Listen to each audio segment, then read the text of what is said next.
Hello students, good morning to all of you. So हमारा आज का टॉपिक है movement of inertia of a thin uniform circular ring. So आज हम एक रिंग का यूनिफॉर्म रिंग मींस जहाँ पर मास का जो डिस्ट्रीब्यूशन है वो बिल्कुल यूनिफॉर्म है। हर जगह जो मास है वो यूनिफॉर्म है, किसी भी तरह से किसी भी जगह पे रिंग का मास कम ज़्यादा नहीं है। So that is the meaning of uniform circular ring.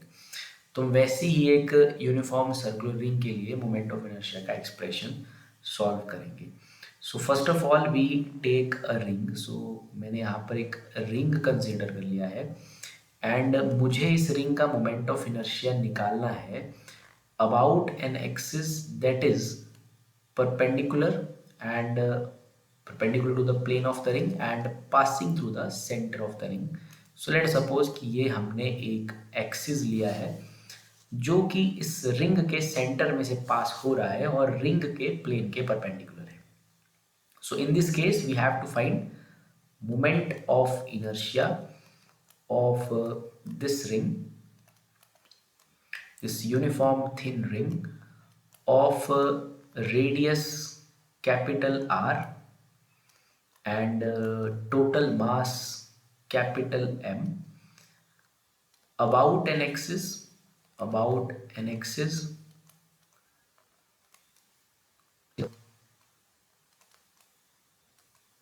perpendicular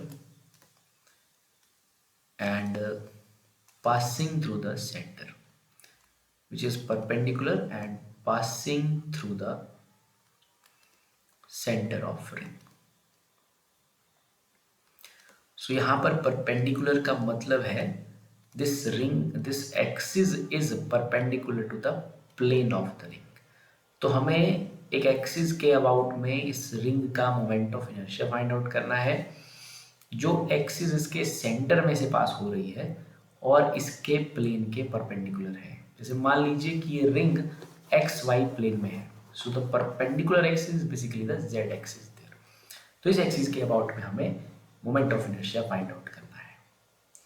हम स्पेसिफाइड एक्सिस क्यों कह रहे हैं? बिकॉज जो पोजीशन ऑफ एक्सिस होती है it is important. Okay, moment of inertia of a body depends on the distribution of mass, depend on the position of axis about which body is going to rotate.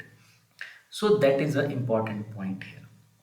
तो पहला case जो हम कर रहे हैं जिसमें axis perpendicular to the plane है, passing through the centre है। सो स्टूडेंट, सबसे पहले हम कुछ यहाँ पर लिखेंगे। लाइक मास हमने लिख लिया है जो कि कैपिटल एम है, रेडियस कैपिटल आर है। सो फर्स्ट ऑफ ऑल जो रिंग का टोटल लेंथ है, so length of ring is 2πr।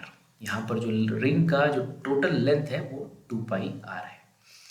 So mass per unit length, mass per unit length is equal to m upon 2πr।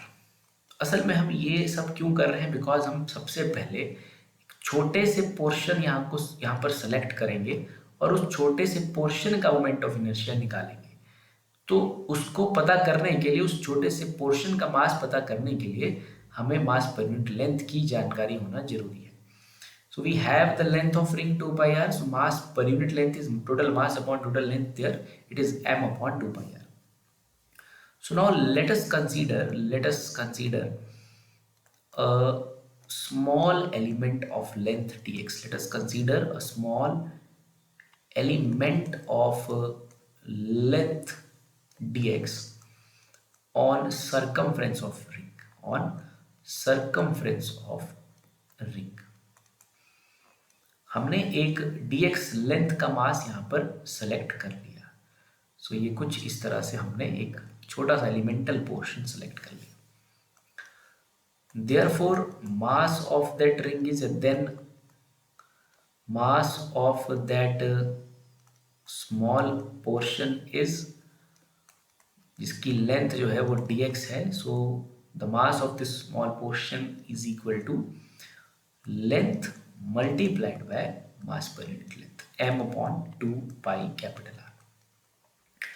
So mass per unit length is m upon 2 pi R. So dx length का mass कितना होगा, dx into M upon 2 pi are.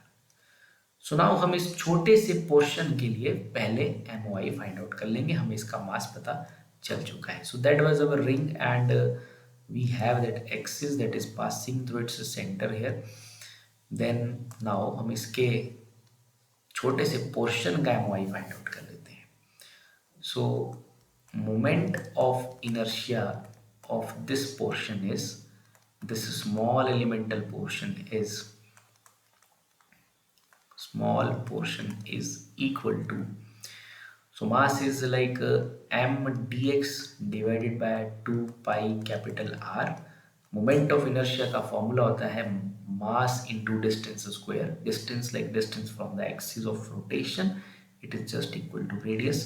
So it is written as mass into distance square. It is just equal to m dx into r square upon 2 pi r. So let's given it as equation 1. तो एक छोटा सा portion जो कि इस ring का है और जो कि इसकी सरकमफ्रेंस पे है, उसकी वजह से हमने moment of inertia find out कर लिया है. और अब ये जो रिंग है स्टूडेंट्स, ये ऐसे बहुत सारे छोटे छोटे एलिमेंटल पोर्शन से बना हुआ है जो कि फैले हुए हैं इसके सरकमफ्रेंस पे. तो ऐसे एक छोटे से पोर्शन की वजह से आप moment of inertia find out कर चुके हो. तो यहाँ पर टोटल जो मोमेंट ऑफ इनर्शिया होगा वो आप इस इक्वेशन को इंटीग्रेट करके with in proper limits find out कर सकते हो. सो एक छोटे से पोर्शन की वजह से मोमेंट ऑफ इनर्शिया इक्वेशन 1 में है, as there are so many small elements there and they are from 0 to 2 pi r. Basically they are on the circumference. So total moment of inertia निकालने के लिए हमें equation 1 को integrate करना होगा within proper limit. So m dx upon 2 pi capital R multiplied by r square. So here all of these smaller elements are from 0 to 2 pi r. So this is the limits of integration there, 0 to 2 pi r. So now we just do the integration.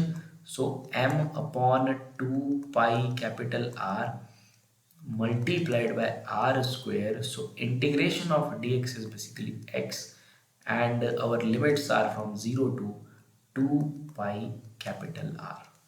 So now we just integrate that, put the limits there. integration तो हो ही चुकी है, हमें limits put करना है.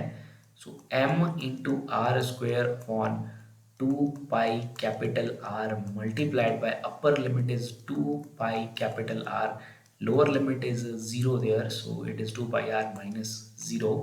So students 2 pi R से 2 pi R जो है वो कैंसल जो है वो हो जाएगा. So after doing this we have that expression that is m into r square. So this is the expression for moment of inertia of that ring about an axis that is passing through the center of the ring and perpendicular to the plane of the ring. तो ये ring के plane के perpendicular है और इसकी ये जो axis है इसके सेंटर में से पास हो रही है. तो इस एक्सिस के अबाउट में moment of inertia is equal to M R square. So I just hope ये डेरिवेशन आपको समझ आई होगी. This is not so difficult, quite easy to solve. So using this derivation आप अपने रिजल्ट को फाइंड आउट कर सकते हैं. और बाकी अदर केसेस के लिए आप थ्योरम ऑफ परपेंडिकुलर एक्सिस और पैरेलल एक्सिस का इस्तेमाल करते हुए, इस निकाले गए रिजल्ट का इस्तेमाल करते हुए उसे भी सॉल्व कर सकते हो. So with that, thank you very much.